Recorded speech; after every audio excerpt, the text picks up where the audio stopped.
এবারে মঞ্চে আমন্ত্রণ জানাচ্ছি আমাদের আজকের অনুষ্ঠানের সর্বশেষ প্রতিযোগীকে। মঞ্চে আসবে অপু। অপু গাইবে সেই রেল লাইনের ধারে।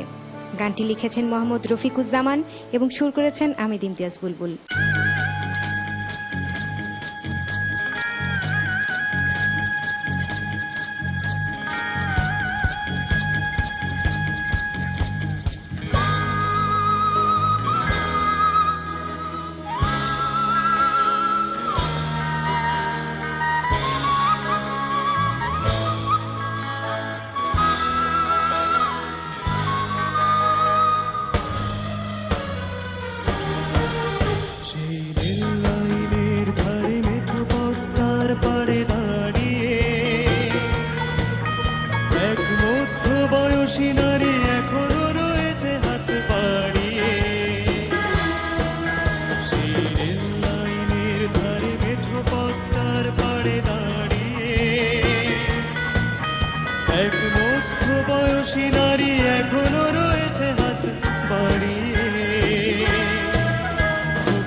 অপুর কণ্ঠ থেকে এই গানটি শোনার পর মনে হচ্ছে এই গানটি আমাদের সবার।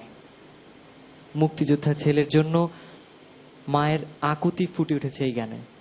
অপুর গান শুনে মনে হয়েছে যে আমাদের প্রত্যেকটি মা যারা জীবিত আছেন তারা একটি করে সন্তান হারিয়েছে। আমি সত্যি সত্যি আমি এখনো স্বপ্ন দেখি যে আমাদের দেশটা সুন্দর হবে, কেউ একজন এই দেশটাকে বাঁচিয়ে দেবে। মন চায় একটি সুন্দর দেশ দেখতে। আমরা তো সুন্দর সুন্দর মানুষগুলো এখনো আছি, দেশের 14 কোটি জনগণ। কেন আমরা সুন্দর দেশ দেখতে পাবো না? কেউ একজন বাঁচাক আমাদেরকে। আমরা বড়ই অসহায় হয়ে গেছে। আমি কিছু বলতে পারছি না। ধন্যবাদ। ধন্যবাদ। জানতে চাইবো পার্থদার কাছে, দাদা কেমন লাগলো?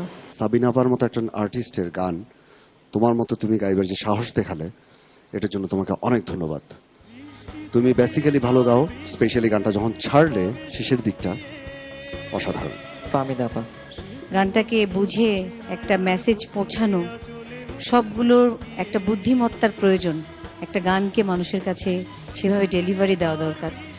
অপু, তোমাকে সে কারণে অনেক ধন্যবাদ যে তুমি আস্তে আস্তে অনেক সুন্দর করে গান গাইছো এবং আরো ভালো গান গাইবে, আমি সেটা আশা করব। এবারে বিশেষ অতিথির পালা। কেমন লাগলো অপুর গান? সে ভালো গেয়েছে, তার জন্য আরো ভালো ভালো গান অপেক্ষা করছে। আমরা শুনবো যদি বেঁচে থাকি। চলে গেলেও একটি কথাই বলে যাব যে আমাদের বর্তমানকে তোমাদের জন্য আমরা উৎসর্গ করে গেলাম। তোমরা সুন্দর করে গান করবে। সুপ্রিয় শ্রোতাবৃন্দ, আমার গান যদি আপনাদের ভালো লেগে থাকে তাহলে প্লিজ প্লিজ আমাকে ভোট করুন। আমাকে ভোট করবেন সর্বোচ্চ 20টি, 10টি SMS করে এবং 10টি কল করে। SMS করতে টাইপ করুন APU এবং পাঠিয়ে দিন 1234 এই নম্বরে, এবং কল করতে 123401 এই নম্বরে ডায়াল করুন।